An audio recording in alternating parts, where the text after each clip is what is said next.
Does yours work?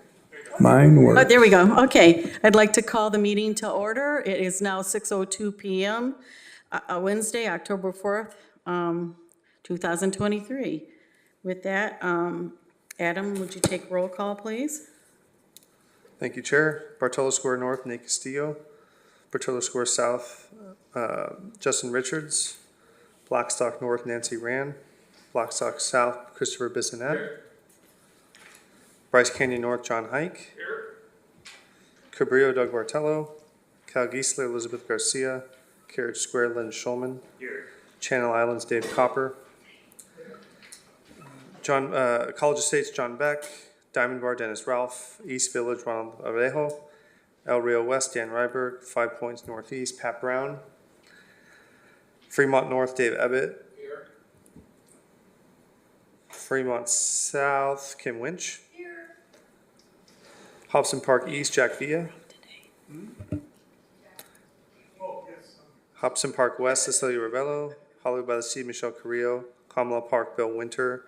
La Colonia, Ramon Lopez. Lemonwood Eastmont, Joe Avalar. Marina West, Pat Haydett. Orchard Park, Diana Velzy. Here. Oxnard Dunes, Lisa Hewitt. Oxnard Shores, Walt Hagedum. Pleasant Valley Estates, Rosanna Biggerstaff. Redwood, Carlos Quiroz. Rio Lindo, Tim Gingras. River Park, Paul Sheneblin. Rose Park, Alfonso Arroyo. Sierra, Edward Castillo. Seaview Estates, Faith Kalari, Vice Chair. I think she's here. Faith Kalari. Come back to you. Sierra Linda, Sergio Garcia. South Bank, Debbie Arevelo.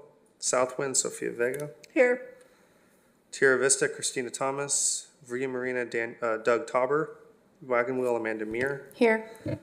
West Village, Michael Gleason is here. Wilson, Angela Whitecomb. Here. And Windsor North, Andres Sanchez. Chair, we have a quorum. Thank you, Adam. Okay. Pledge of Allegiance.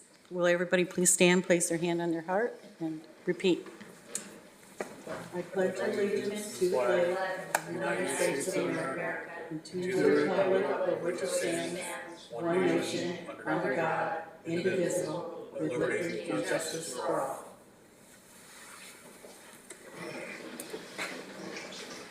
I might be able to miss the chair. Okay. Will everybody take a look at the minutes from Wednesday, September 6th, 2023, and let us know if there's any changes needed? And I'd like to entertain a motion when you're ready. I'll move to approve the minutes. Do we have a second? Okay. We have an approval, a motion from Amanda Meir to approve the minutes, and seconded by Chris Bissonette. For everybody in favor to approve the minutes, please say aye. Aye. Any nays? Okay. Minutes of Wednesday, September 6, 2023 has passed.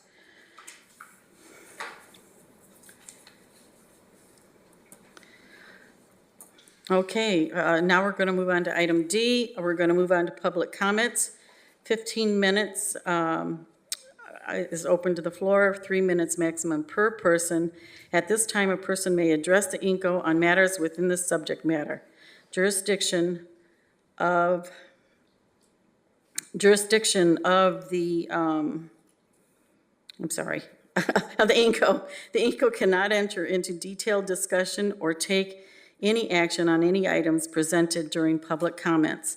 At this time, such items may only be referred to the executive secretary for administration action or may only, scheduled on a subsequent agenda for discussion. Public comments on items on the agenda will be considered at the time of the consideration of the agenda item.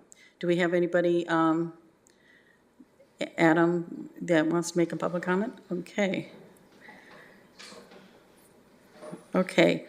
Under new business, before we start this section, we're going to open up the floor after the presentation. We'll open up the floor to public, and they'll get 3 minutes per person. and then we'll open it up to the floor to the members after that and for comments on the presentation.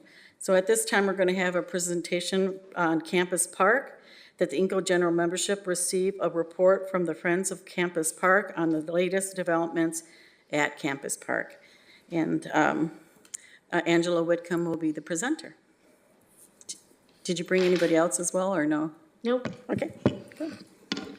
My name is Angela Whitecomb. I am the chair for the Wilson neighborhood. I'm also Friends of Campus Park volunteer and your Parks Recreation and Community Services chair. So wear a lot of hats. I just wanted to let you know that this presentation is not put forth by the city. This is only put forth by the nonprofit that is the Friends of Campus Park. Just so for clarification, I have no power over the will of the city and what they choose to do.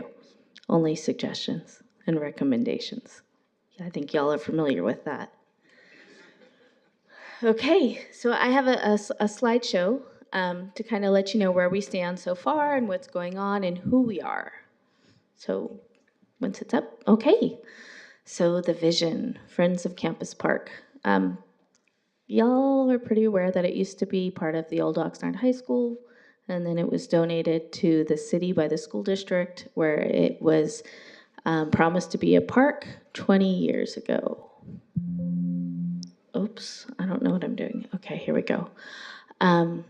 We are a 501c3, which means we're a nonprofit, and our mission is to improve the quality of life of Oxnard's diverse community by providing enjoyable and inspirational places through connections with people, nature, and by promoting wellness, creating educational opportunities, and environmental awareness. We helped with the 6 community workshops that were part of the $8.5 million grant that was sought out by the city from the state, and which we received $8.3 million. This is phase 1. You can see all the brown areas. This is what we don't have funding for. So I'm just going to let y'all look at that so you have an idea of what we're looking to get developed next year.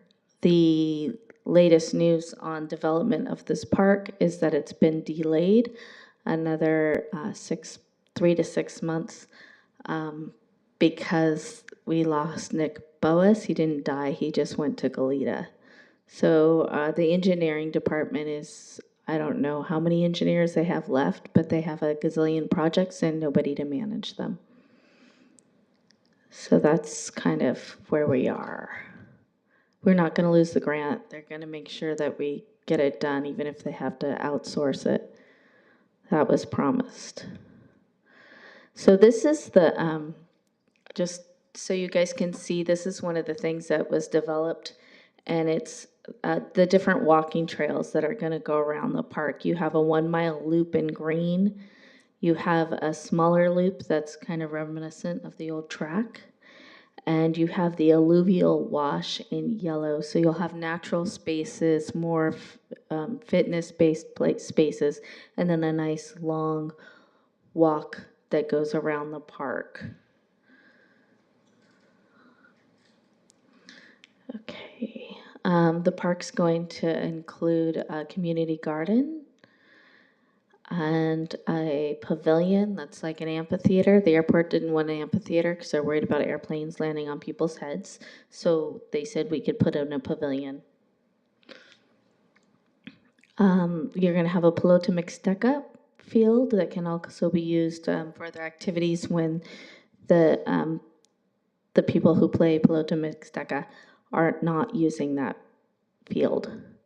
And then there's a natural playground that's inclusive, all-inclusive, I should say, which means everybody gets to play, no matter of what disability you may have or lack of disabilities you may have. Everyone gets to hang out together. The city did get an additional $3.5 million, and then the Friends of Campus Park helped with that grant also. And it's part of the urban greening grant. And what this grant does is it allows us to plant more trees and shrubbery around the park. It's all about carbon capture. This is the master plan for the campus park. This is what the MIG envisioned the park to look like if it was completely built out. If you have questions on anything, I'm more than happy to answer what they are. Do keep in mind where the dog park is shown right now, the city is looking to put housing there. I was told that today. That's not gone through. It's just something they would like to do. I have no idea what that's going to look like, but I just want it to be on everybody's radar. I don't know what they want to do with the K Street building. This thing has a light, no? Does it have a pointer? How do I do that? Is that this button? Oh, yeah. Okay, so this is the K Street building right here. And that right now is used by the fire department. I think it's only used by the fire department right now, is it? Only 2 rooms. And I don't know what the plan is for that. The city has not come up with one that I'm aware of. Okay, so what we envision of having Campus Park is to have a bunch of different types of workshops and recreation. You can see this is the pump track that's going to go. If you are standing at K Street and you're looking at the gym and it's to the right, this is going to be to the left of the parking lot. And this is more of a BMX track. A pump track is actually paved. We are working with volunteers, because if we wanted this park to be different and nice, it's going to take volunteers. The city doesn't have the staff to manage the type of place that we imagine it to be. So we're going to have to fundraise to hire additional staff or get volunteers to fill in those gaps, or probably a combination of the two. Programming. So I don't know if any of you been to any of the really cool light festivals that are in some of the gardens. They had one at the Santa Barbara Zoo. They do it at the LA Arboretum, Descanso Gardens. They do things for Halloween. They do things for Christmas to light up the park, or these botanical gardens to make them really magical. And this is something that we imagine, once the park is fully developed, is something that we could do and bring to our city. It's just a unique opportunity. It's expensive, but it would be part of the nonprofit's fundraising capabilities. We want to have a lot of education. We see this as a field trip space. You have a lot of really cool things going on in that park. You have the ASR wells. You have a diverse population. You have a Buddhist temple in the corner. You have the Pelota Mixteca population, which is the Mixteca population that plays Pelota Mixteca. It's a very ancient game. We have a large, diverse population. We foresee having a Chumash garden so that when you go there, you can learn about the people that live here in Oxnard and what makes each culture unique and how they're represented in the garden. We would like to have public spaces so that if we could, as a nonprofit, if possible, if the city grants us a public partnership, we could use it for more fundraising activities, weddings, high school reunions, just anything that you can imagine. We'd like to have that capability to do. So you could see this is what kind of a little bit of a vision statement here. So these are our core values. We want a high quality experience, something on par with Descanso Gardens. I would like to say the Huntington, but I don't think we have pockets that deep. Sustainability being, we really push to have a lot of solar lights, dark sky lighting in this park so that at night when you're looking from the sky, it's dark. It's also really good for migratory birds and animals that tramp at night, that they have that. It's also nice to have lighting at night so that you can walk these trails. So everything will be downlit and solar powered. It also makes it cheaper to do, to be honest with you. You're not running a bunch of wire and conduit lines. You save money. So we want to work with environmental stewardship, keeping the park clean, education, and partners. We're going to have to really partner with everybody in this community to make this vision work. It can't be just one small group. It's going to take the entire city. And I mean not the people that we pay, I mean the people that live here to make this happen. We want to leave no trace. This is really important to us that we, anybody that uses the parks, in fact, any of the parks in our city, they leave them cleaner than they found them. Then we want to respect and learn about the different heritages. I talk about how diverse our city is and our population, and to really encourage people to learn about each other, check their predispositions at the door, and embrace your fellow citizens and find out what makes them special. We want to empower our youth. You have PAL, the Police Activity League, that's also on the site, and we want to make sure that we are working hand in hand with PAL and making sure that all of these opportunities are available for the youth that go to the PAL gym and use it, whether it's basketball, dance, art. We want to be a partner with that and helping expand those opportunities. And innovation is key. Everything's changing, so we want to make sure that we change along with it and don't get stuck in one way of thinking or doing. This is who we are right now. Aurelio Ocampo went to Oxnard High School with me, and this started with him not liking a sports park and coming to the neighborhoods and saying, hey, I think we could do something more with this space. And Claudia Lozano, Gary Blum, Lawrence Nicklin, Margot, Matt Whitecomb, Miguel Fernandez, and myself, and Leah Basca and Katie Behrens. So Gary's done a bunch of events in the city. This is when I talk about what we like to do with events. We do have a little bit of experience on our board on how to pull this off. And Gary does he works with Heritage Square, and he does the Holly Trolley experience. He was part of the Salsa Festival, which will be returning next year. Whoop, whoop. And Lawrence Nicklin, this gentleman is really amazing. He's a landscape architect from South Africa, and he's really been instrumental in designing the Ventura Botanical Gardens along with Taft Gardens up in Ojai, and this is some of the work that he's done. I don't know if you've been up to Ventura Botanical Gardens, but it's an amazing, amazing walk to take. I recommend it to anybody, just to see those views and to be surrounded by California wildflowers. It makes you really appreciate how spectacular where we live is and what it could be here in Oxnard, because you just don't see it. So I'll move on. We want a private-public partnership. I mentioned this so that we can make the Gardens at Campus Park a reality.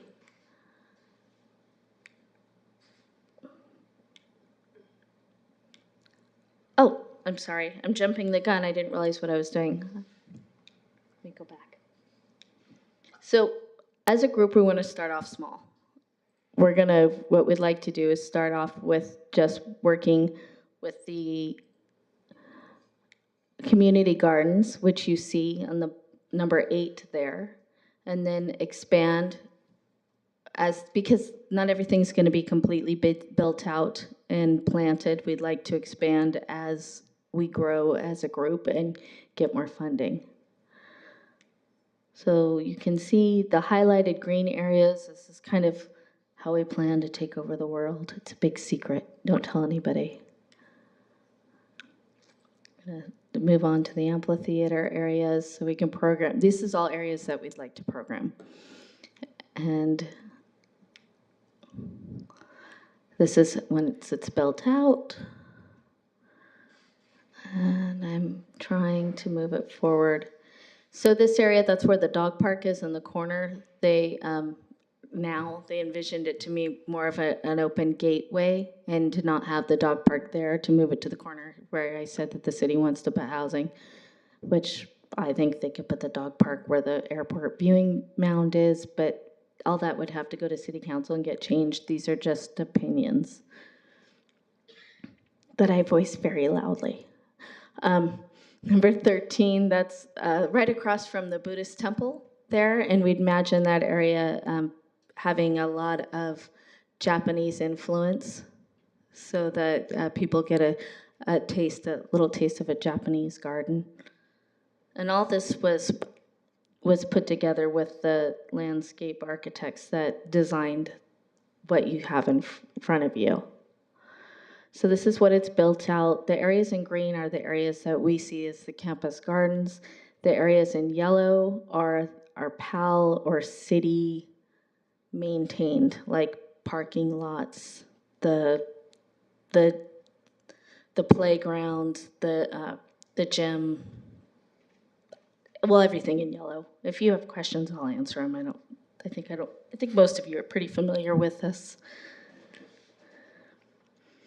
So we want to do these sorts of things: the planting, the weeding, the mulching, the pruning, the fertilizing, the composting, pest abatement, disease control. We'd like the city to make sure that they're trimming the trees, cleaning the bathrooms, paying for the utilities, taking out the trash. All the things that they do in a normal park, we want them to continue to do at Campus Park. We would like to be in charge of programming, getting volunteers, having workshops, helping the grants, whether it's you get a grant from a nonprofit or you get a grant, we help with the grant with the city. We don't care, just as long as the park gets the funds that are required to do all the things that we'd like to have done there. Okay. I'm just gonna go over this really quickly. These are all the different types of garden classes that we'd like to have in the community garden, so that people can learn about the different cultures, whether it's with food culture on what herbal medicines that your heritage has taught you, so that you can teach the other citizens, or what you eat or how you prepare it. We'd like to have that shared, that cultural experience shared throughout the city at the park. And then you can kind of see some of the things that we're talking about. And we also want to teach about native plants, and all this is done through volunteer programming. California natives are really important to sustain our wildlife. Without the bottom of the food chain, it's hard to sustain the top of the food chain. We all like our red-tailed hawks. Well, they eat gophers and squirrels and mice and rats, and well, all the rodents. So we have to have that there to keep them fat and happy and in our skies. Okay. I'm sorry, I thought I got rid of all this when I edited it. So how we plan to raise the money is through fundraising, plant shells, workshops, private events, weddings, festivals, grants, private donors, donor areas, sponsorships, space rentals, food trucks, gift shops, coffee shop. Would you like a coffee shop at the park? Wouldn't it be nice to be able to? Coffee shop at the park? Or outside of it, or next to it, like a kiosk. Have you ever been? Cool. Yeah. I've been to a lot of parks, like in bigger, larger municipal areas. Even one in Spokane, Washington, where they had a coffee shop and an ice cream parlor. I mean, it was really small, but it worked. And that money is helped to maintain the park. So we have to think differently. We can't expect everything to come out of general funds, because that doesn't work. We've proved that over the years.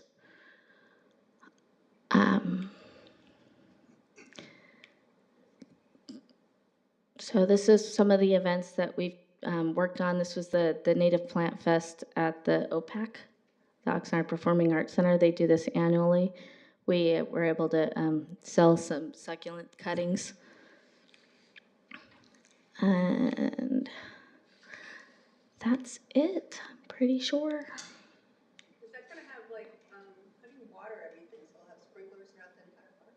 Yeah, the, part of the plan was to do, well, I wish that we could just take the recycled water and put it back in, but the city has big plans for that. And you wouldn't take reverse osmosis water and water your lawn. I mean, I would never use my Culligan to water anything but my carnivorous plants, because it's expensive.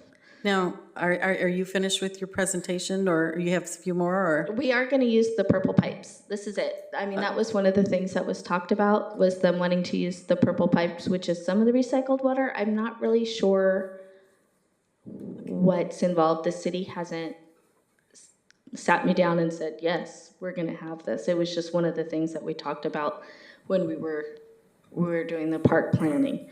But they are gonna do drip irrigation throughout, and with planting a lot of California natives, you only really have to water them in the beginning, and then they just naturally do what they're gonna do, because they're natives. They're gonna grow whether, you know, how they've adapted to do it without sprinklers. I think I'm at the end. Okay, you guys, I'm sorry. I'm just gonna show you the pretty pictures.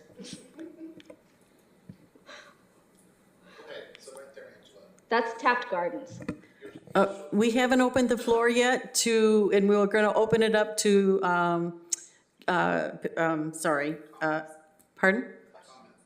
Well, yeah, we haven't opened up the floor yet, and we haven't opened it, we're going to open it up to Okay, there we are. public comments first. So, I'm sorry, I wasn't trying to rush you. No, it's okay, because I was just trying to get through that, because I was done talking. So is there anybody that wants to make a public comment? Okay, any comments by the public? You have 3 minutes per commenter. Comments or questions? Or both, comments or, yeah, questions, comments, whatever. Yeah, we're gonna do But public. open it up to public first. Who's up there first? Go ahead, James, you have 3 minutes.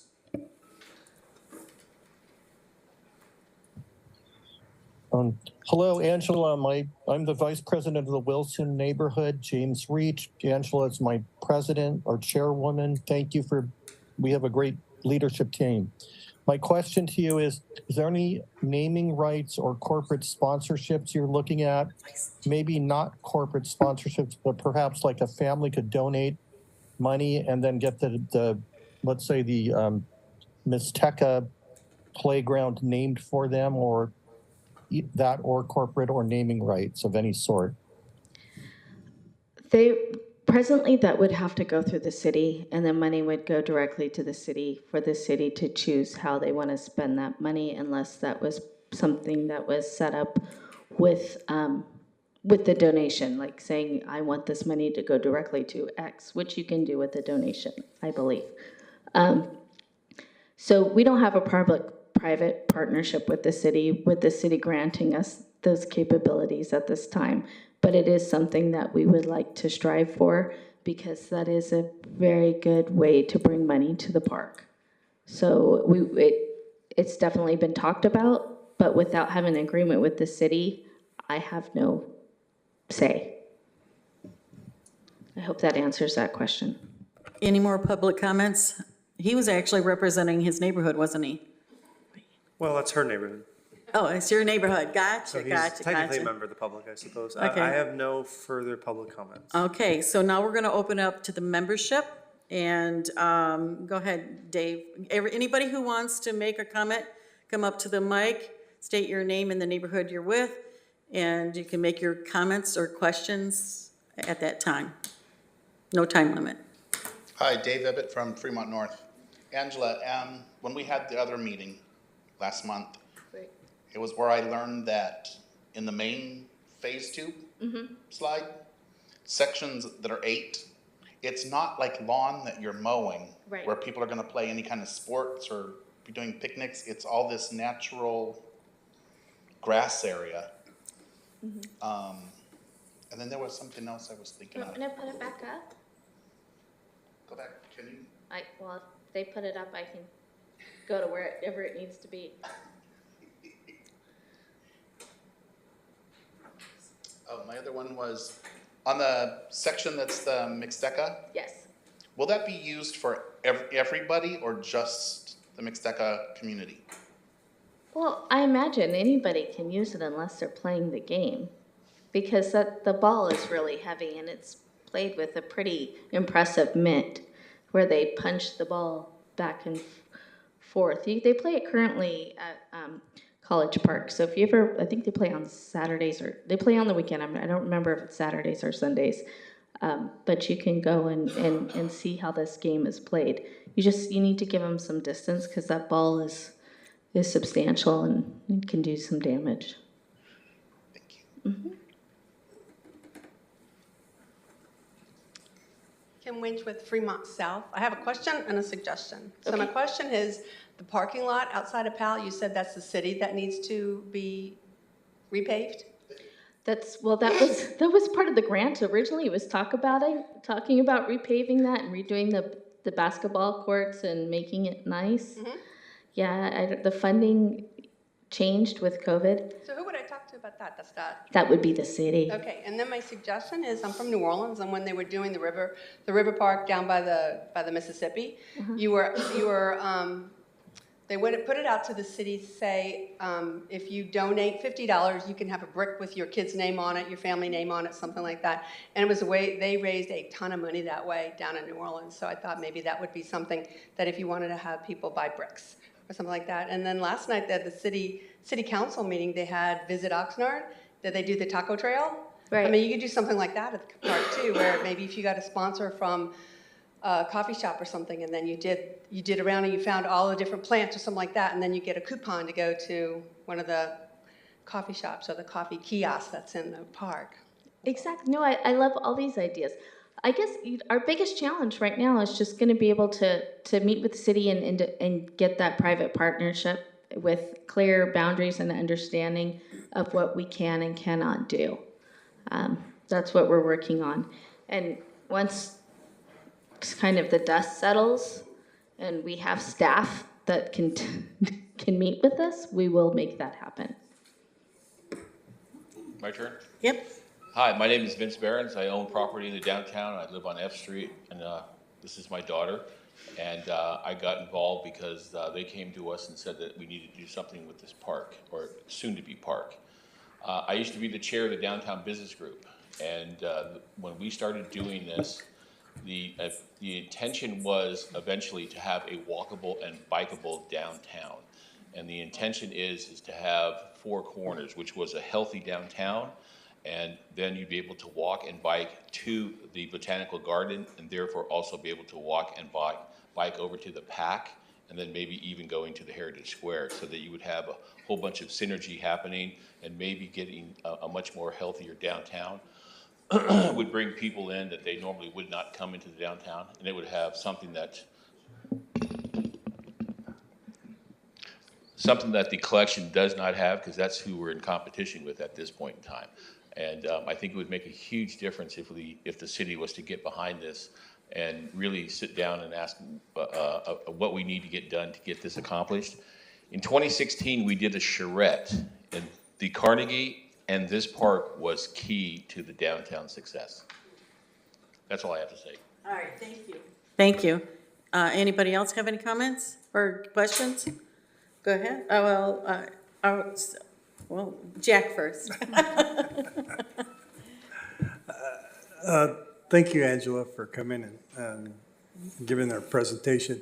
Has the city or your organization kind of it's a large property, have they made an estimate of how much water would be used during a year or a month for that large a property? I know most of the plants will be probably indigenous and water, resistant or whatever. But has anyone ever made an estimate of water? So that would really vary on the year.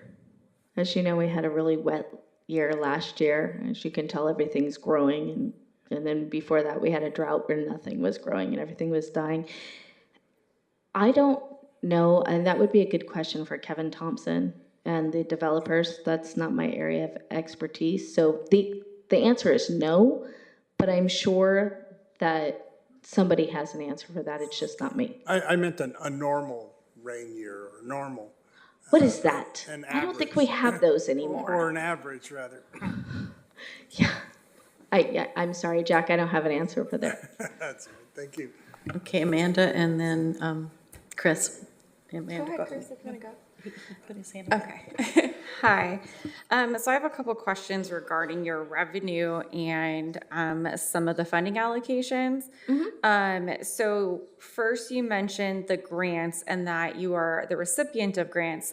And so is the city the requester or the manager of the grants? Okay, so the 2 grants that I showed you, those were city grants. Okay. The Friends of Campus Park did get a grant from the county, and we used that to do some workshopping for native plants, and we're starting a nursery to start propagating plants that we can then plant within the city.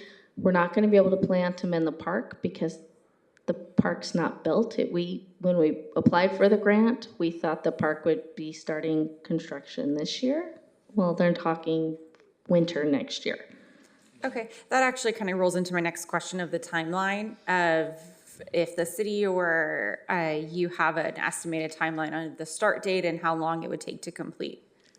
They're talking winter next year. I think it's 6 to 9 months construction build out. Now that might be pretty ambitious. I'm not sure. We don't have project managers in our engineering department that were doing this. The gentleman that was doing this before Nick Boas has quit and went to Goleta. So there's no one right now that I'm been introduced to that's taking this on. And I'm saying that as a commissioner, not as a Friends of Campus Park. Like, nobody's told me, and I've asked. So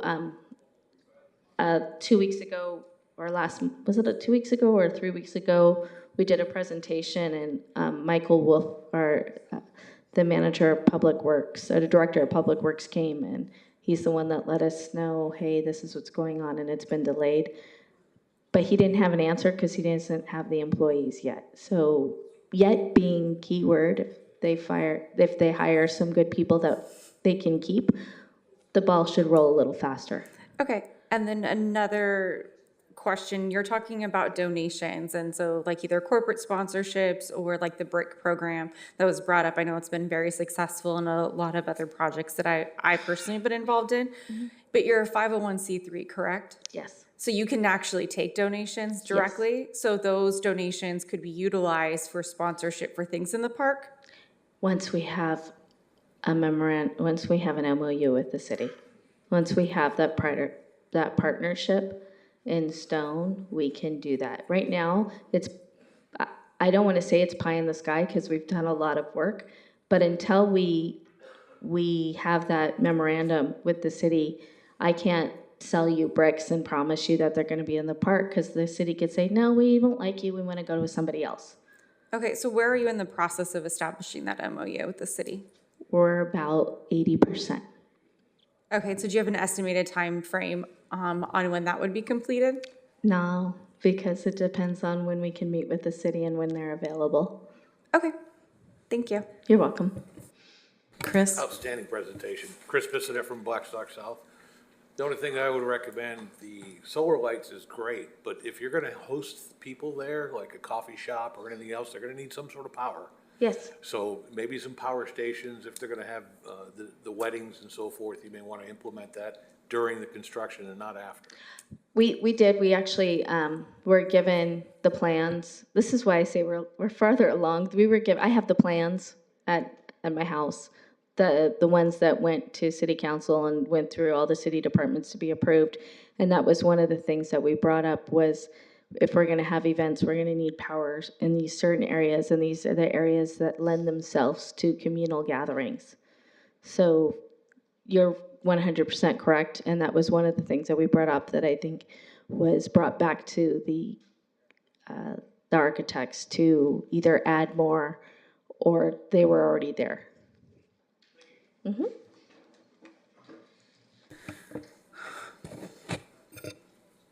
Go ahead, Dave. It's me again. Okay, can we bring that phase 2 slide back up?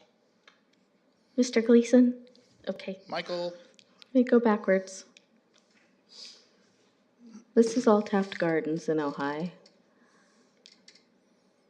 I'm getting there. There it is. okay.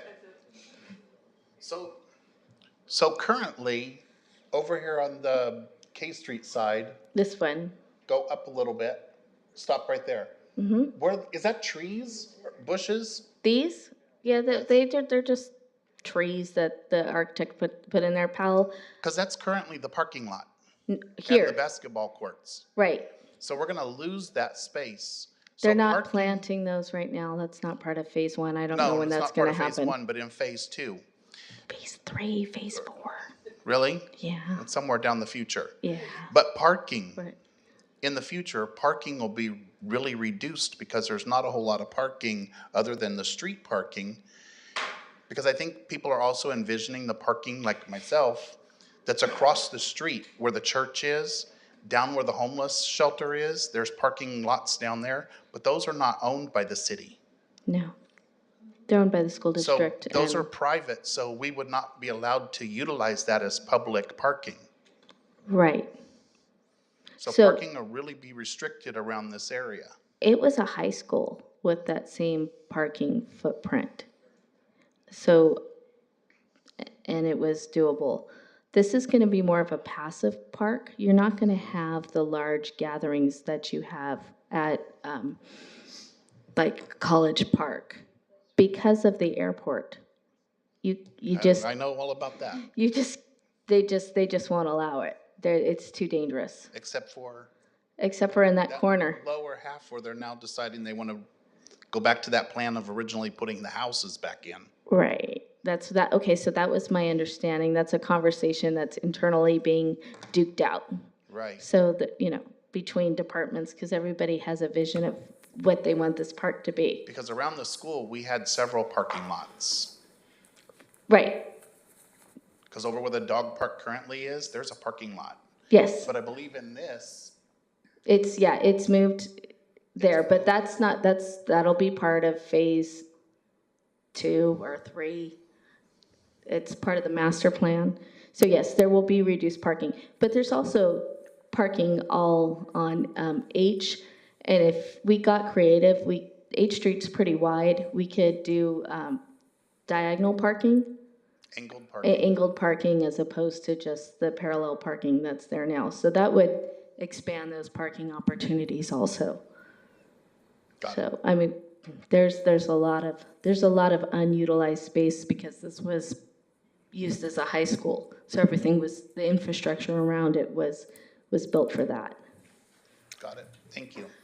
Yeah, if you could leave that up for a minute, that page that you just had.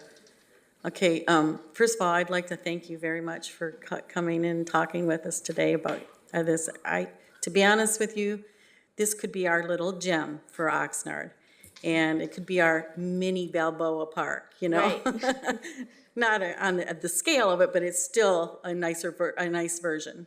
Yes. And I really rooting for you guys on your ideas, because I think they're well-formed and I love them, especially the hawks in the air, But anyways, the red-tailed hawks. Anyways, could you show me where this housing thing that they're talking about right now? So the only places that you can Build have up. people hang out, because it's out of the Airport? airport zone, is, do you see this dotted line? Uh-huh.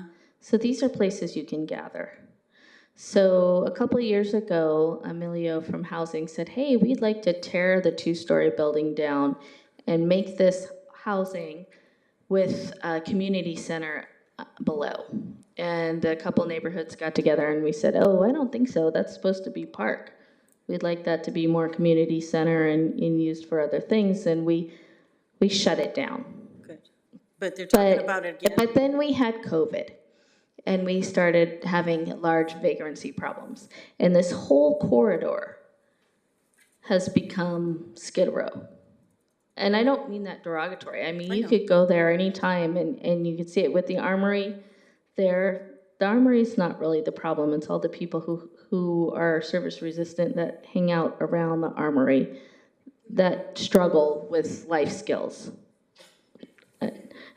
So there's now the thought that, well, if you had people living right there, there would be a larger pressure to not, that would not be such a private space that people would want to take up residence outside of traditional residence. That's the thinking. So that's kind of why I think they're entertaining this idea again.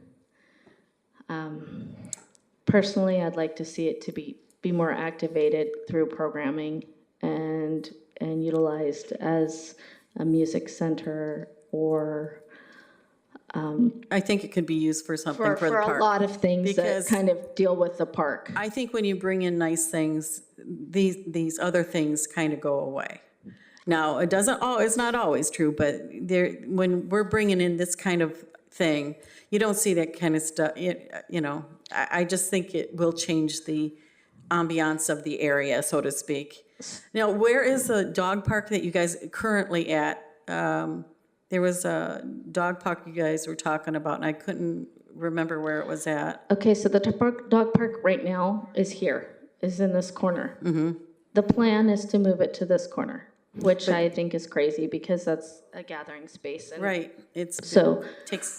My suggestion was to move it up here. Or if the citizens were okay with it, you could move it to Community Park East, which I've been informed they're interested in entertaining a dog park in that park. Because if you want nice parks, you have to go to them.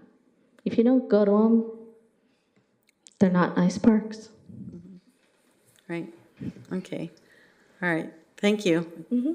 I have one last question. So you're telling me that you're telling me that some people in the city are talking about changing the plan or the master plan or phase 2, 3, 4-ish? It's not the first phase So that this they're isn't going to good- change. It so would be future phases. All this posturing and all this idea making that they're going to do after not doing anything for over 10 years is not going to stop phase 1 when they came and they said it's going to start sometime mid next year and Right. breaking ground. Yeah, no, that ship sailed. None of that's going to change. The only thing that's changed with that is how much things cost. Is there a reason why they even want to move the dog park? What's the goal in that? Why can't they keep it where it is?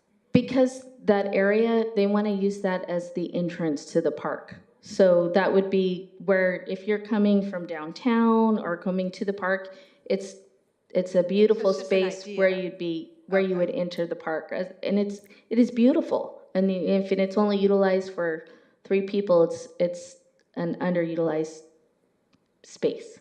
It's the only place that has established beautiful trees. Okay.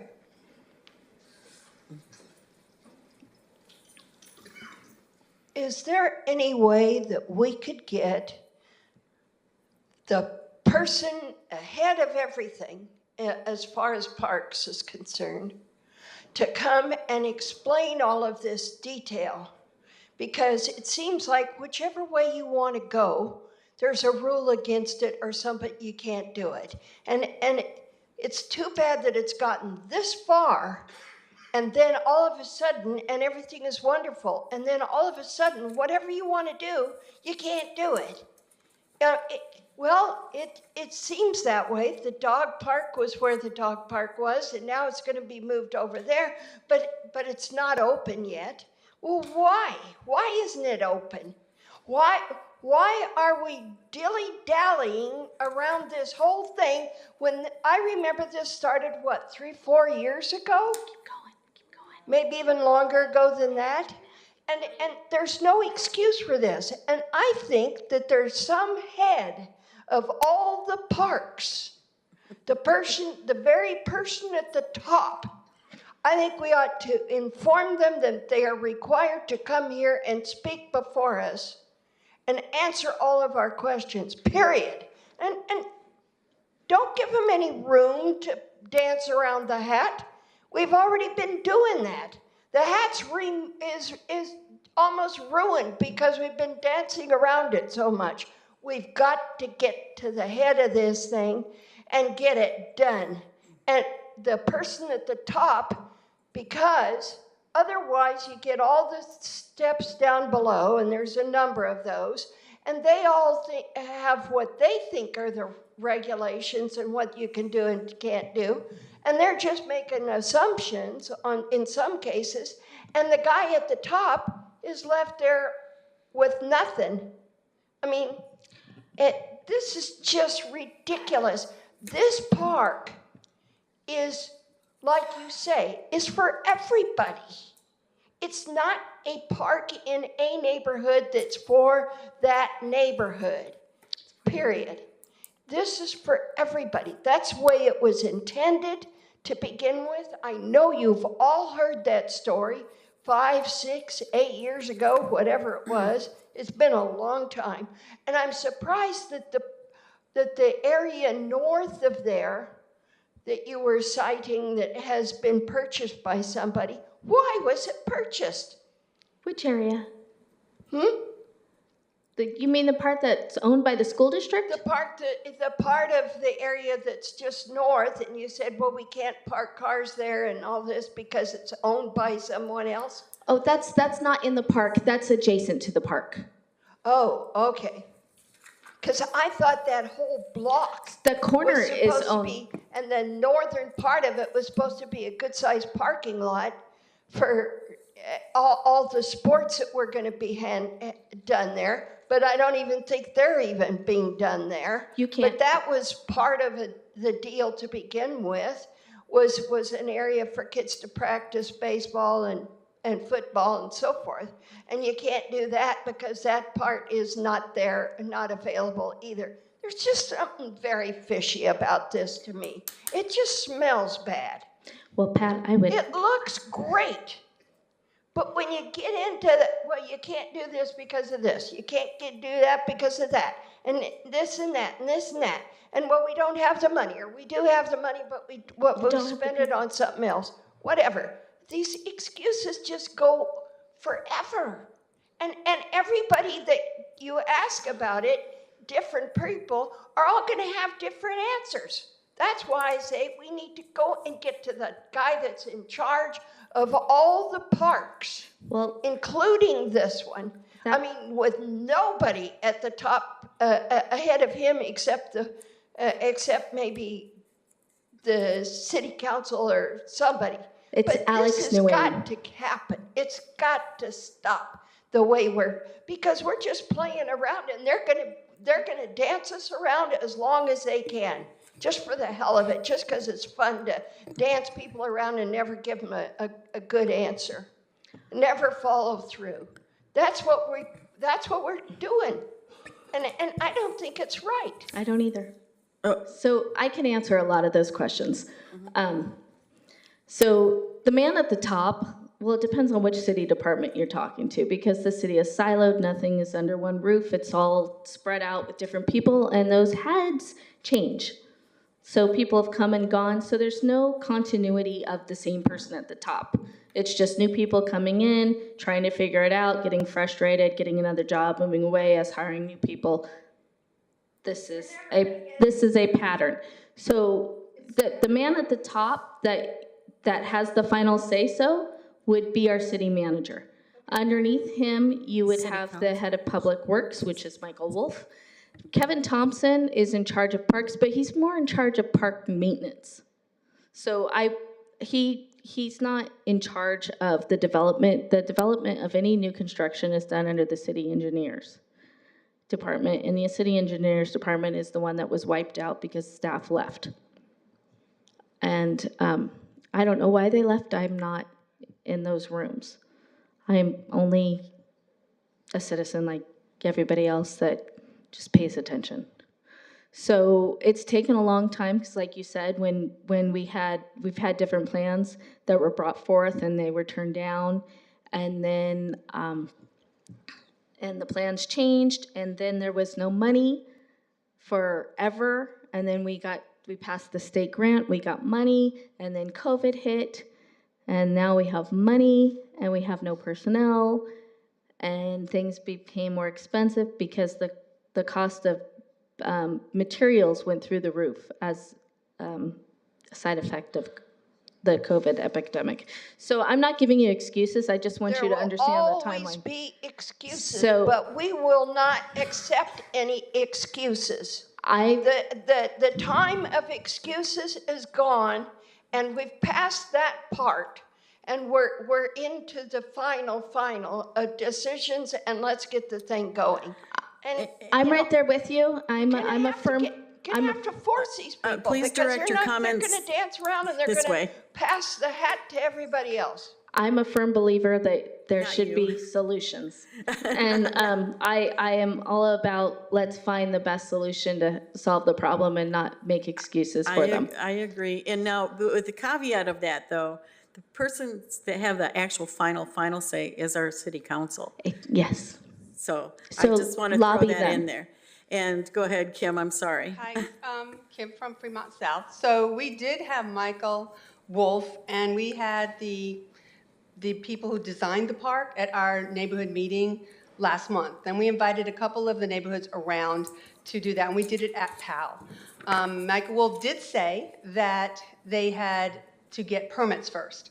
So the permits are all in with the department in the city, and they're all sitting there. But he did say when the city asks for permits to get things done, they are in line just like everybody else in the city. So they don't get to jump to the head of the line. So it is moving forward.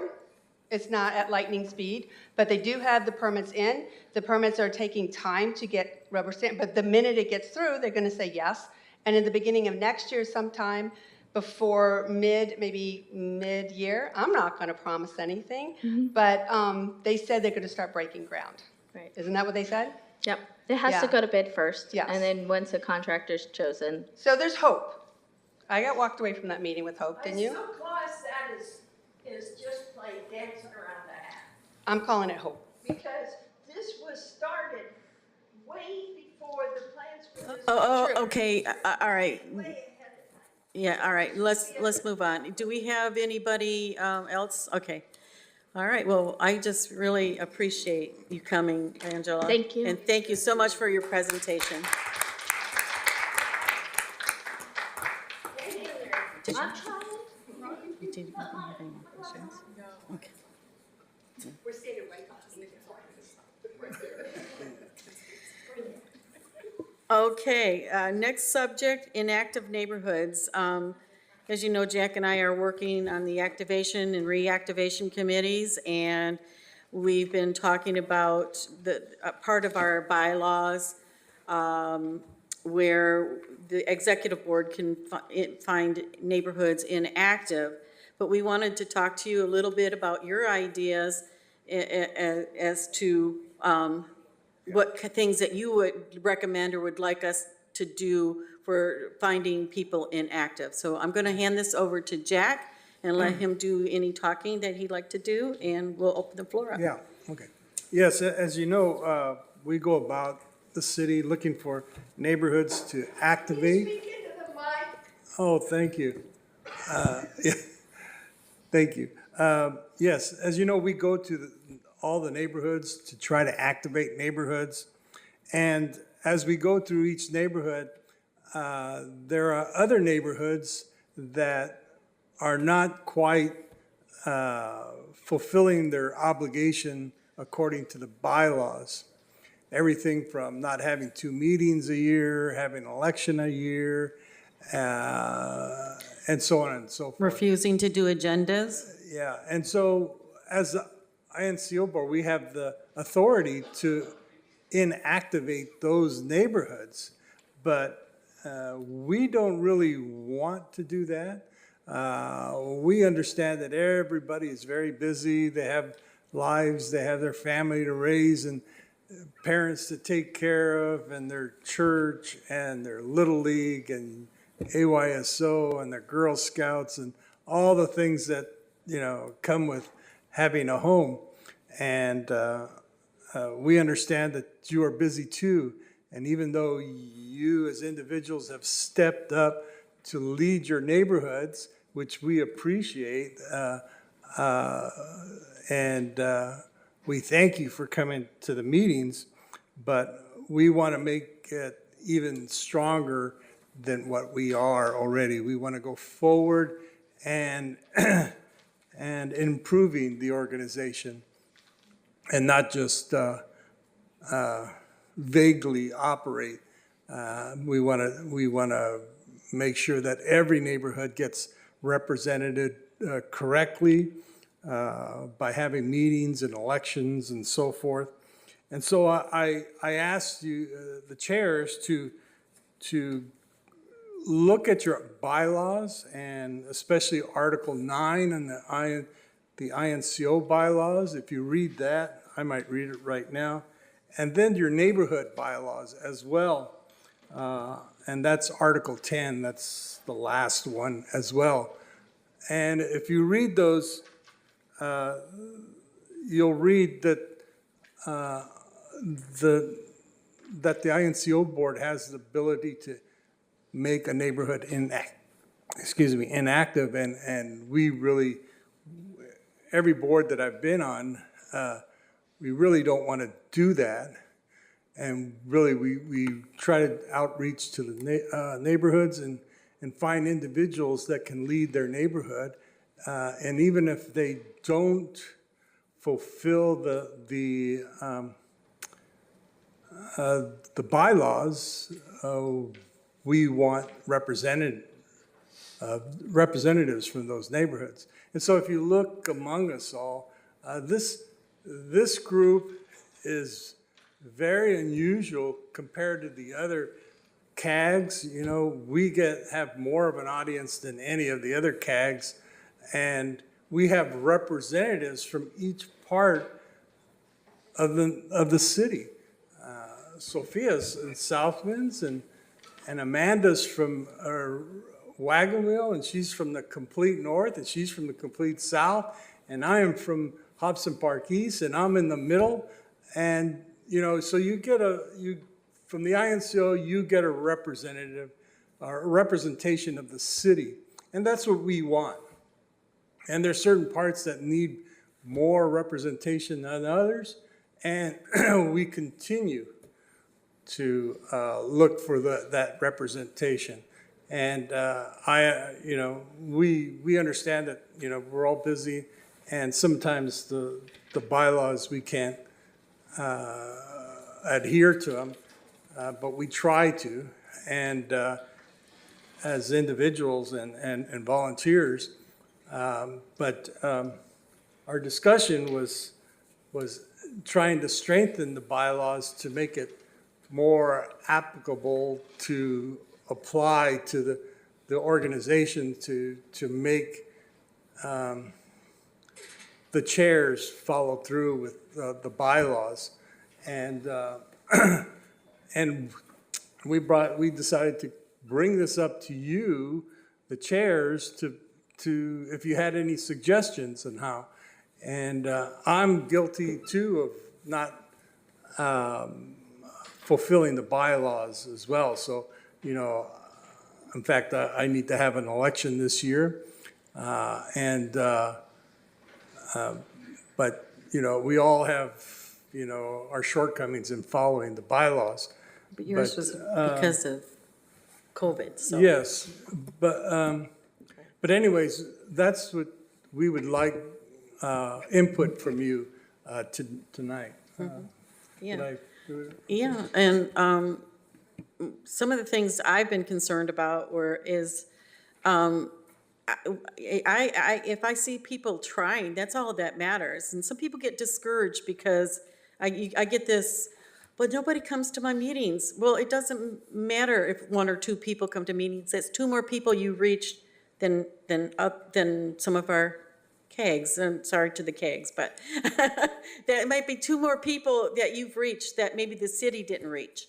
So, you know, but the more you try, the more people will start coming. And so I do see a lot of disgruntled or feeling defeated kind of thing. I mean, we are all volunteers, and it does kind of it does kind of get to you when you got, 6 people showing up to your meeting. But that's, again, to me, it's a positive thing. That's 6 more people that you have coming to your meeting. And I agree with not Zach, sorry, I don't know why I called you that. Anyways, I agree with him that the last thing we want to do, first of all, if we deactivate, that means they got to start from the beginning. You have to go back to city council to put in a new board. So it is more work for the city staff. But there are some neighborhoods that probably really should be deactivated. But the ones that I have real problems with, who are saying they're having meetings, but they have no agendas to show it. And they refuse to provide those agendas. And that is in our bylaws. Our bylaws are clear that agendas have to be done. Yes, we are not Brown Act, but agendas do have to be done. And so I want to, like Jack said, I want to hear from you guys what you think, how you would like to see it go, and recommendations to make our, maybe our bylaws stronger, or recommendations for the reactivation committee to maybe stress these things. What would you guys like to see? Sorry.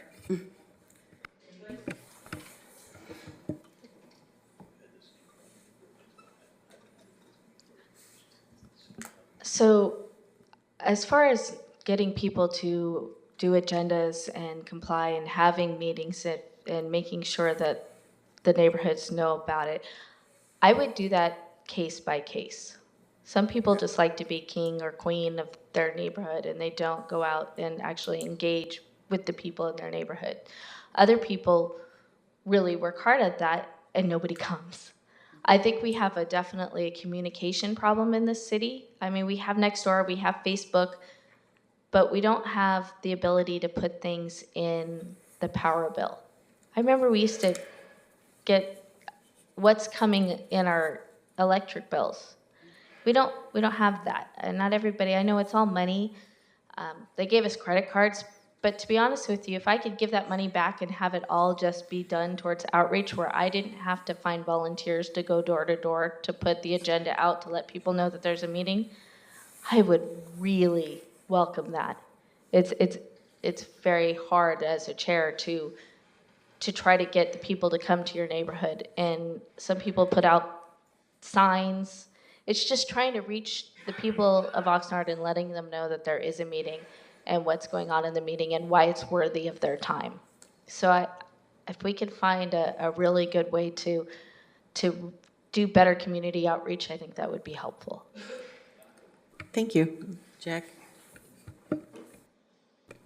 Yes, if you read the neighborhood council bylaws on Article 9, it talks about the city support and what's required from the city as far as them supporting the neighborhood, as far as communication, getting the word out, and a lot of it, if you read that, it might seem vague. In fact, I should read it. So, and it's Article 9, the Neighborhood Council bylaws, and consistent with the stated purpose of the program and recognizing the special insight which its participants can provide.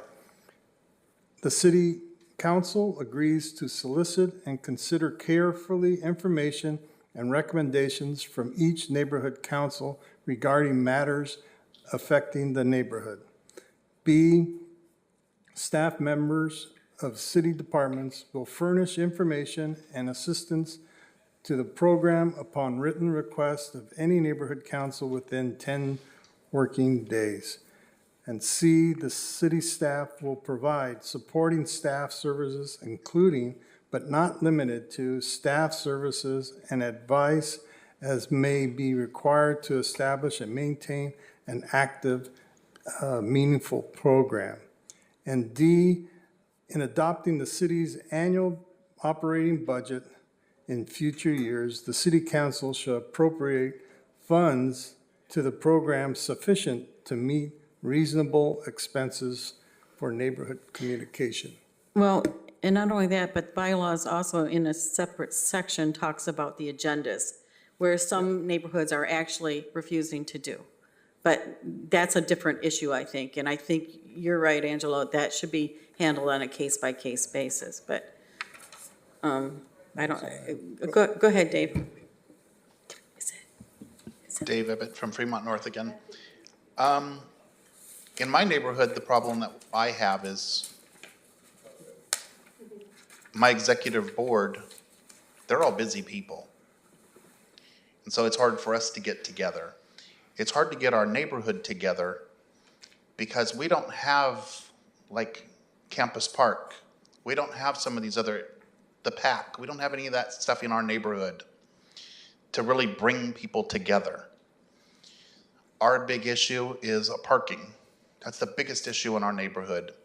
And it's not that it's the housing that's in our little square. It's the apartments that surround us, where we get numerous people that come and park in our neighborhood, but we have no control over that because we have no control over the city streets. So that's what makes it difficult for me as someone that tries to put meetings together, tries to get the board together, and you don't get much participation.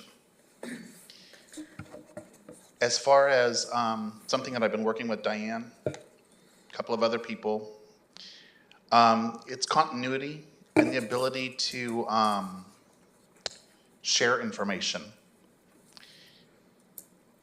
Number of neighborhoods, they talk about having email addresses, websites, as in our conversation.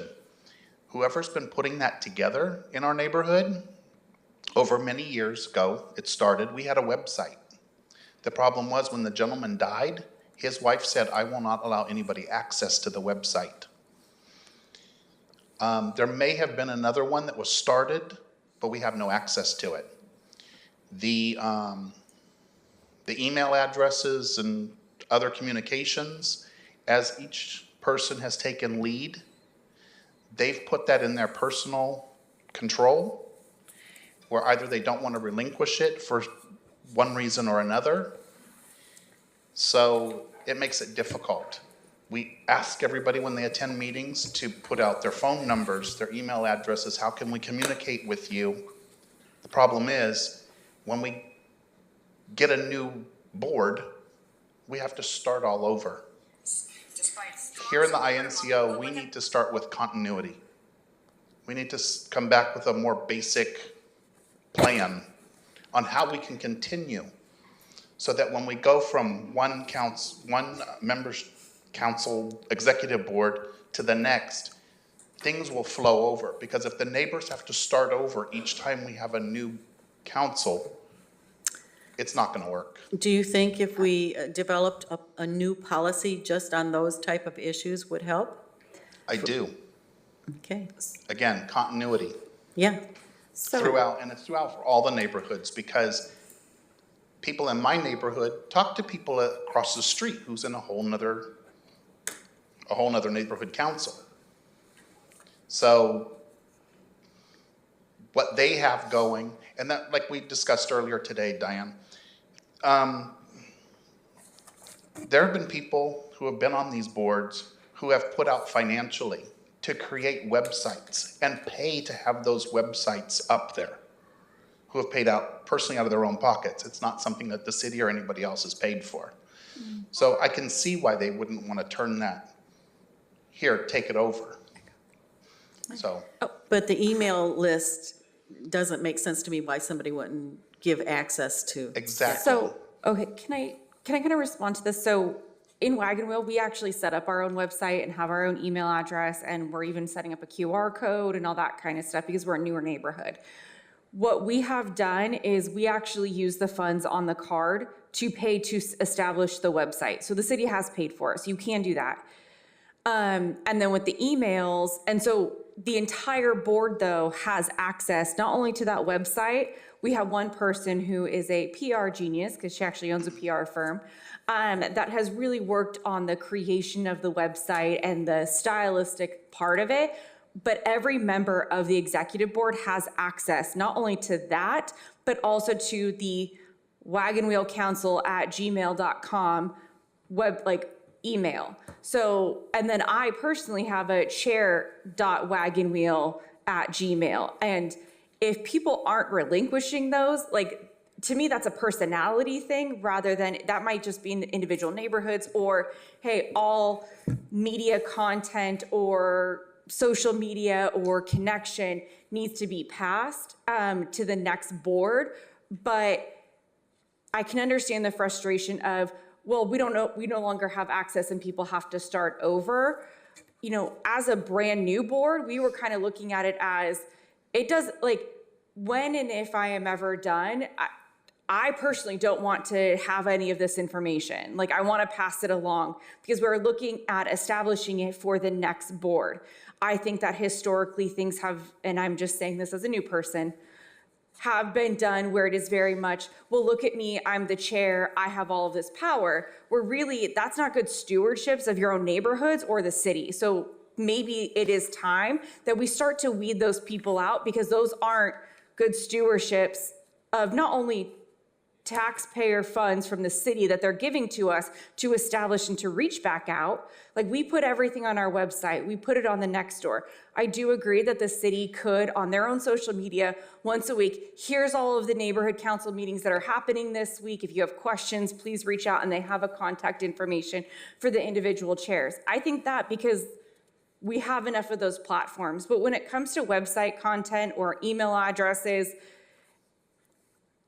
maybe we could add a bylaw to it, but I definitely think that that's more of a personality thing, and maybe that needs to be addressed internally with the board where everybody has access. So then that way it's not a sole ownership or control, because that to me is just, it blows my mind that that's occurring. It doesn't make sense to me at all that there's no communication whatsoever through sharing that information. Well, and even if you can't, even if they won't relinquish the email address, but they could at least send you the prior contact list so you can have that information. And I'm thinking maybe a policy for INCO might work, to saying this is a requirement, to at least forward the data so you can use it again. Go ahead. I'm sorry, were you done, David? I'm done. So you have a lot of great ideas. My suggestion is to take what you're doing in Wagon Wheel and make that more of a citywide policy.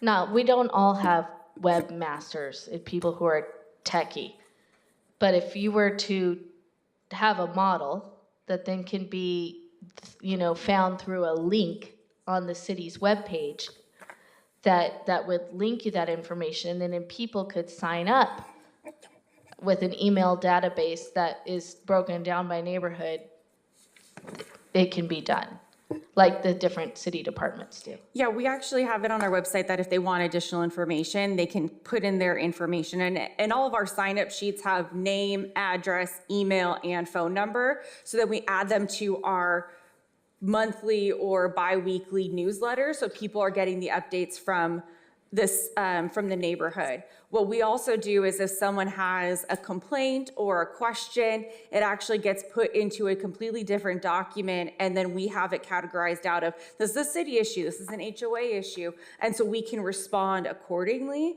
I'm happy to have Adam send out our website. Again, this is just stuff that we are like, hey, it is a price tag where we use the majority of our funds from the very first year to establish these websites and to buy the domain name.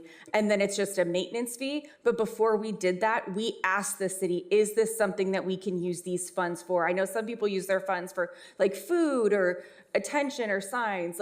We used ours for the website, and then to buy a sandwich, we call it the sandwich board with a whiteboard and stuff, for when we actually have our meetings, it's outside of where we have our meeting. And that was the entire funds from last year. So it is an investment, but that just means that for us, because the city paid for it, it is no longer an ownership of one single person. It is the ownership, technically, even though we manage it, the city paid for it, therefore, I don't want to say legally, technically, it's the city's money that purchased the domain. And the neighborhoods that generally have the websites are the bigger neighborhoods that have more issues than most of us smaller ones, the small fries, you know? But, a lot of people use Facebook and stuff like that, but they're not turning over, relinquishing the ability to post on it or to give it up to the new chair. So I think a policy in that case I think we need to write a policy indicating that if you're gonna be doing this, it's a requirement to at least send over the email list and the ability to access the pages for your neighborhood, so they don't lose the continuity. And put it under maybe a continuity policy, maybe. Go ahead, Kim.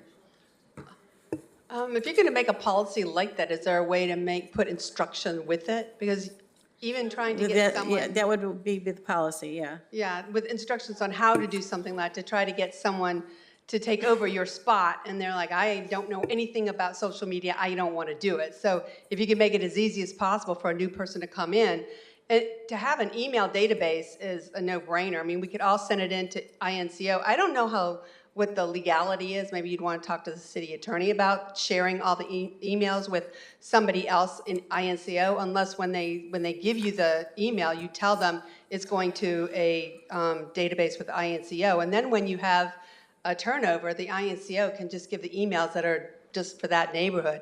Anyway, so my thing was at the last city council meeting, I don't know if you saw that there was the Visit Oxnard did a presentation. It was really good. You should check it out. I really enjoyed it. But one of the things they said was, she came up here and part of her thing said, we do powerful storytelling that unites neighborhoods. If we can talk about that on your neighborhood. No, what I'm trying to say is that if you're looking for ideas on how to help neighborhoods and you're asking for ideas on what to do about whether we should keep neighborhoods or make them defunct, right? Well, we were asking your guys' really opinions as to what we can do, what you would feel comfortable for us to either deactivate or activate. You weren't asking for ideas on how to keep neighborhoods active? Well, that's a good idea. Yeah, and that's what I'm telling you, is that if this Visit Oxnard does that, we could find out what they mean when they say uniting neighborhoods. So if they're going to be, we'd ask them for help on what they mean by this when they said that. And I was saying, just ask them for help. Okay. Thank you, Kim. Thank you. Sophia? Go.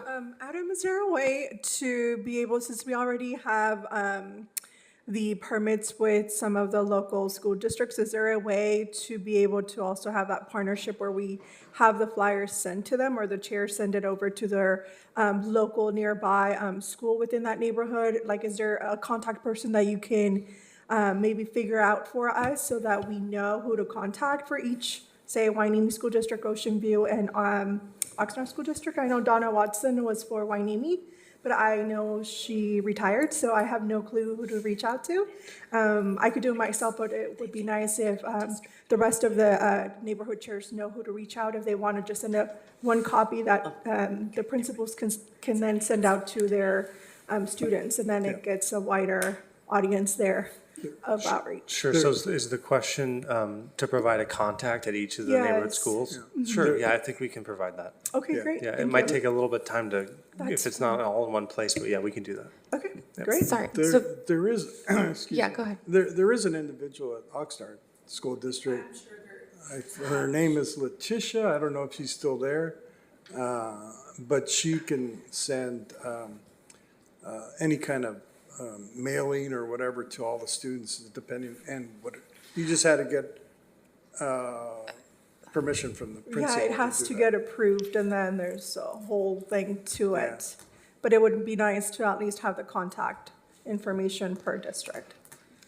So that is for, distribution of the flyers. So wouldn't that not only have to be approved by the principal, but also by the school board and the district each time? Each time. Yeah, I'm just thinking of the bureaucracy of that. I was just thinking like for individuals like in. But Sophia. I've done that before. Yeah. Yes. Yes, I have done that. Okay, I just wanted the clarification that you would have to get the principal and the school district's approval for it. Just that I was just a little unclear on that. No worries. Yeah, they've been able to send a digital copy of the flyer, and they also did a robocall, so that was amazing. It all depends on the principal, but at least you get that option. This is a different topic, but it was brought up just a little bit ago on top of a bunch of other stuff. The city, as far as parking is concerned. Okay, we're on a different topic. I understand that, but I think we ought to know this once and for all so that we can all work around it. Because we will have no choice otherwise. My entire neighborhood, I think, is all multifamily housing except for maybe 5 or 6 homes. All the rest of it is multifamily housing. We all know what happens with multifamily housing. It's, well, our son is staying with us and he has his car. And our daughter, she's staying with us now and she has her car. Okay, we're getting off topic right now. And the husband and wife have to have cars. And you only have 1 parking space. And you've got 3 other Pat, people that live there. unless you're on and they don't topic, I have to stop you. Well, here's what's happened. I know, but Pat, you gotta talk on topic. The state of California wants everybody to give up their cars. Pat, you gotta, And use public transportation. That's all they care about, and they don't want to listen to any of our problems. And it's the state of California that's gone after the states, and all the cities that's caused this problem, okay? okay. So, Pat, you gotta stop talking. You're not talking on topic, Pat. I understand that you wanna talk about it, but you're talking off topic. We gotta stay on topic. Sorry. that was the beginning of the topic of another conversation. But this, I want you to all know this once and for all, so that you will never have a question about where do you park your car. You won't. Pat, you gotta relinquish the floor if you're not gonna talk on topic. Just want to let you all know, don't go out and buy your son or daughter an extra car because they won't have any place to park anyway. Thank you, Pat. That's where it is. Okay, Dave. Hi, Dave Ebbett, Fremont North. So does the INCO have a website? Yes, it's a Facebook page, actually. Okay, It's it's not a Facebook website, page. no. It's a Facebook page. So would we be able to then somehow incorporate into that links that would be able to help the neighborhood councils? You can actually ask Jack to post things, or whoever is, I don't know who he has right now as the backup for Facebook page, the INCO Facebook page, but I'm sure you can have things posted. But as far as linking, your email address and stuff like that? No. So a neighborhood starts fresh. There's certain things that they want to do. Set up a website, set up an email account. Steps that would help them put that together so that we all, again, have some sort of continuity so that we're not doing different things. Oh, well, we can talk about that. I think it might be an idea, but we'll have to talk about the logistics of it. But that said, the continuity, every neighborhood is going to be different I slightly. understand that. But for continuity as to what you can have, I think a policy might work. I think it might help keep us a continuity policy, maybe, develop one. So as Dana said, there's a Facebook page. I know that personally it's just not something that our neighborhood has or utilizes. We just don't use Facebook, or I think we thought of starting an Instagram at some point to reach maybe some of the younger people that live in the neighborhood. It may be worth looking at on the city's website, there is an INCO page. Maybe it could link to its own INCO website where we can have all of the information for all the neighborhoods with all of the links of, hey, here's this, and it goes straight to the website or whatever. So That is you're something right. that You're right. we can potentially look at and work in coordination with the city. I think that completely relying on social media is, unless it's TikTok or Snapchat or some of the younger ones, it's really not stuff that people utilize so much for that. So I think that incorporating it back into, hey, since we are sanctioned by the city, that the city should have some form of, what's the word I'm looking for, Chris? Continuity. No, some form of investment and ownership of it as well. You know, like ours, we utilize, and I just realized I misspoke, it's wagonwheelneighborhood.org. You can literally go on and it has our newsletter and it has everything. We just did that because we're like, hey, how do you start up a website? And so we Googled it, and that's kind of how we took forward. Are you asking more for like a how-to guide on how to set up that kind of stuff? See, I'm the type of person, I don't do social media. When I retired, I got rid of my computer. Well, and that's okay. Some neighborhoods don't need it. So there's a lot of people that aren't on that stuff. Yeah. So when I hear that, some of these things, it's a foreign language. Yeah, that's totally understandable. That's why I was just curious of if it's on the Facebook page as you were kind of bringing up, if it's more of, you know, how does someone start some of these things? So it's more of like a how-to step-by-step, like this is how you buy a domain or whatever. Okay, just for my own clarification. But I think that would be helpful. So that every council would have some sort of We do have, neighborhood councils have information on the web, on the city of Oxnard's webpage. So maybe we could talk to the city about, you know, for people who do have links to their own email address and stuff, maybe, or their own Facebook page or their own web page, maybe we could ask and see whether or not we can include those on those pages. Exactly. Yeah. Exactly. But Does it make it easier also for the general neighborhoods, the people in the city, but as far as, to be able to find things too? yeah, so we can talk, we'll have that discussion with the city later on that issue. Thank you. Anybody else? No? Okay, are we done with, all right. So let's move, huh? Oh, yeah. Sorry, we have Roger's hand up. Who? Roger. Okay. We didn't open up the public comments, but 3 minutes, please. Yes, thank you, Chair Fauzi. So your agenda item is about what to do about inactive neighbors, and I think Vice Chair Villa mentioned some of your options. I think it's time for the INCO members that are present to make some tough decisions, and you should absolutely support the executive board in deactivating neighborhood councils where the chairs are not holding meetings. That's in your bylaws. Use your bylaws. People are they're preventing residents who may want to participate from getting involved. That's wrong.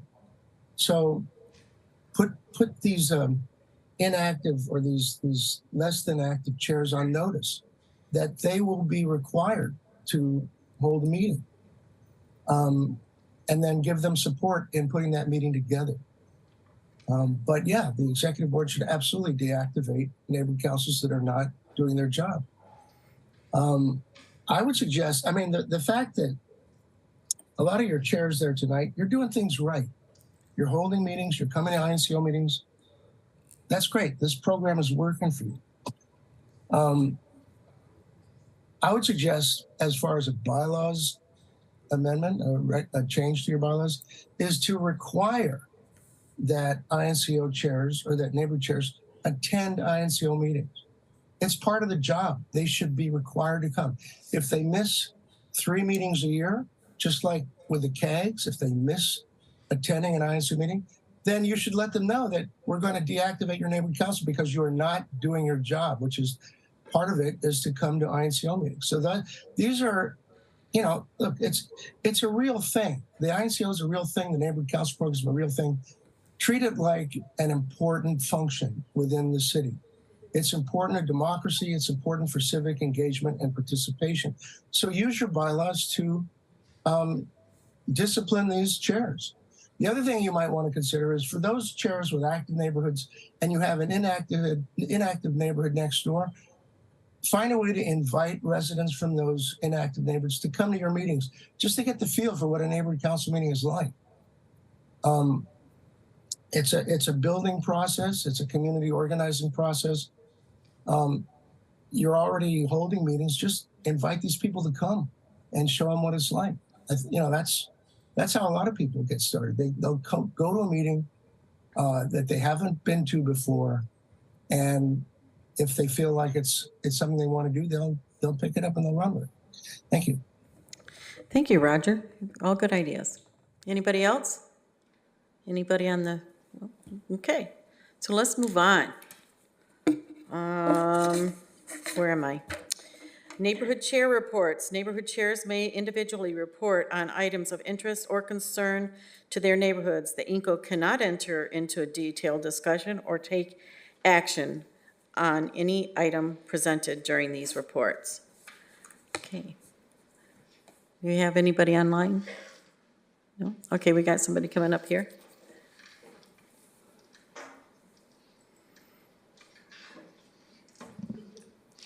Good evening, I'm Tim Gingras with the Rio Lindo neighborhood. I just wanted to say we're going to have a general neighborhood meeting at Rio Lindo School on October 26th, starting at 7 p.m. And on the agenda is Corporal Crystal Walker, our beat coordinator. She's going to speak, and City Manager Alexander Nguyen. I think I pronounced it correctly. Mm-hmm. That was it. Okay. Thank you. Thank you so much. Len? Len Schulman, Carriage Square. Carriage Square for 24 years. We're still in business. Anyhow, we have two events happening this month.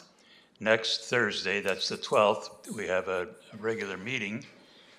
We'll have the Chief of Police as our special guest speaker that night. And we also have on the 21st, our other event is we're having our second neighborhood cleanup. We call it a neighborhood cleanup. Anyhow, it's the bulky item drop-off thing. But that'll be on the 21st, Saturday. And we'll be discussing that at our meeting on the 12th. And we do welcome everybody to our meetings. If you're from another neighborhood and you'd like to see how a meeting runs, come on out. It's at Kern School. Our agenda is shown on the internet. And if you are interested, give me a call. My name is Len Schulman, area code 805-604-0686. And I'll give you instructions of where we're going to be, and you're certainly welcome. Thanks. Thank you, Len. John Ike, Bryce Canyon North. Bryce Canyon North is planning a neighborhood meeting for October 12th. We also have a neighborhood cleanup November 4th. So the items of discussion at the meeting will be neighborhood cleanup and things pertaining to that. And then there have been a couple of requests for speed humps. So if you're on Spruce Street between C Street and J Street, show up at the meeting. You know, I'm talking to you. and if you're also on F Street between Bryce Canyon and Yucca, show up, because those may be areas that we can get speed humps. We're going to try. Cool. Thank you. Anybody else? Okay. Orchard Park, our next neighborhood bulky item cleanup is scheduled for October 14th. We currently have estimated our election meeting for November 30th, but our executive board discussed it and we're trying to get it moved up and see to November 4th. We're just trying to verify that the building that we use is available.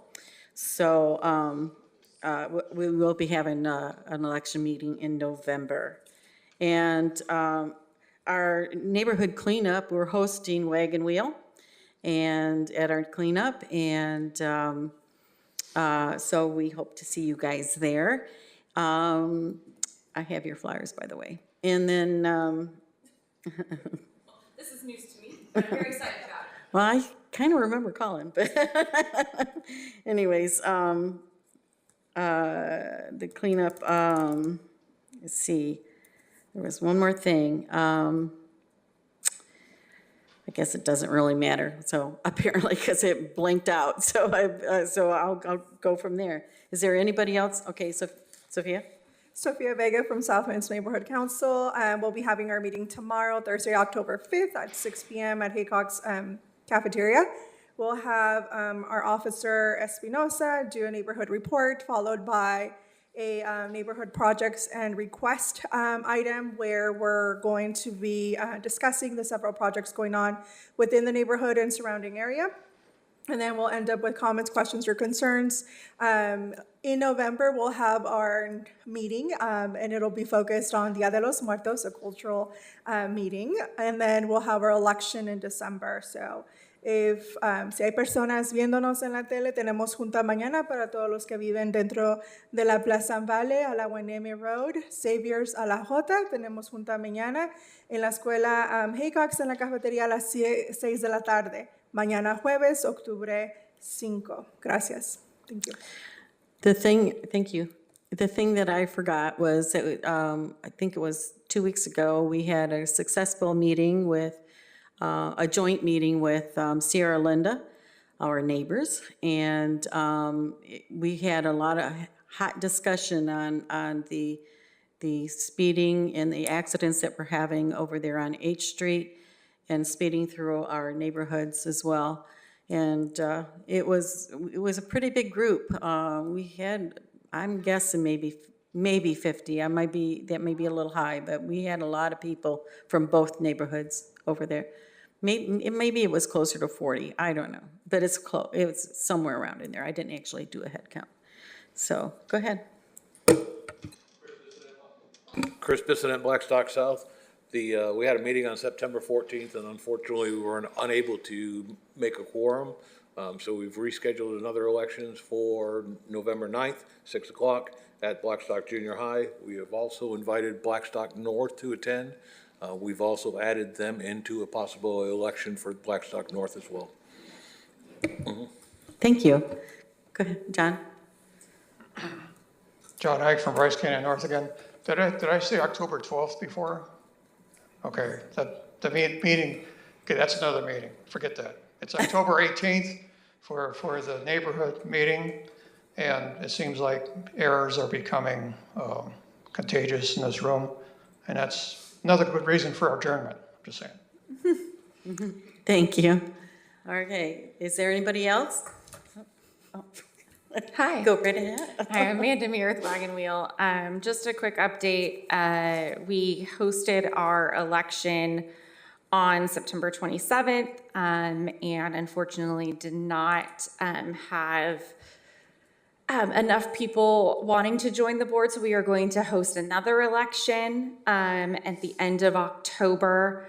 It's the last Wednesday of each month is when we host our meeting, so hopefully we will have a brand new board in October. If not, I will keep you all updated. Thank you, Amanda. Okay, all right, so let's move on. Executive board reports. The executive board may individually report on items of interest or concern. The INCO cannot enter into a detailed discussion or take action on the item presented during these reports. Do you have anything? I was going to talk about the Multicultural Festival, which is this weekend. We do have, Chris, you're going to be volunteering. I'm volunteering. Okay, and in the morning. He's going to be helping me set up in the morning. And Lisa Hewitt volunteered to help. And Sophia, you were coming out, right? Okay, and then Jack Villa is coming out as well. So we probably have enough to handle the day. But if anybody does want to come out and help, they certainly are welcome. Maybe give somebody a break or something. We did get a couple things to give away. We got some City of Oxnard pins. We got some City of Oxnard bags and I think one other thing, I can't remember what it is. We got some nice little wheels for people to shoot for their little gifts, made by our wonderful Chris Bichonette. And so we're going to put these in a little box so they can be hung on to, so we don't have to reinvent the wheel every year. And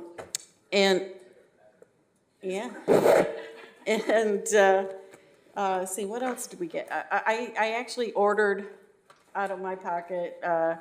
I don't think it's going to make it by Saturday though. So some reusable straws, but for another little gift. And like I said, I'm hoping that it'll be here before Saturday, but it may not come. But so hopefully that'll be a wonderful event. That's all I have for right now. Does anybody have anything else? No? Okay.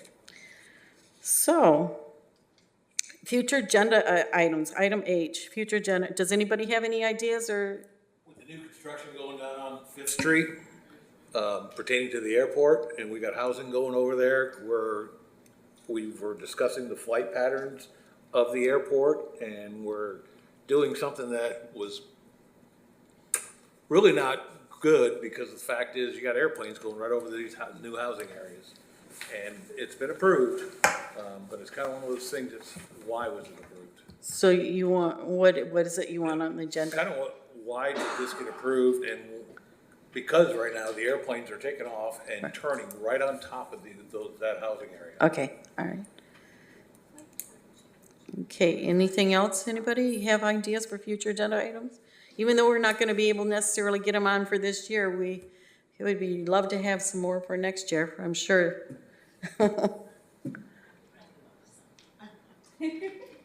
Lisa Hewitt, Oxnard Shores. I probably don't need that, I'm pretty loud, but we are having a lot of projects over there. North Shore, Avalon. When are we going to see some of this? When are we going to see some of this information? I know there was town hall meetings quite some time, but things have changed along the way. Now it's been quite some time. We kind of want to see what it's going to look like. Where's the parking going to be? Are we going to have park access? There's so many things. So what is the item that you would like to be in? Maybe in Instruction on Avalon. Huh? Something about the Avalon project. Okay, got it. Thank you. And also, something about the ditches. Let's put that on the agenda. I want to start something about the ditches, let's say on Doris and Fifth Street. Okay. Okay? And Fifth, you said? Doris and Fifth. All right, thank you, Lisa. Thank you. Any other ideas? No? Yeah, how about online? Do we have anybody online? No? Okay. All right. With that, without any further new business, let's adjourn. Getting good at that, baby. So the latest news.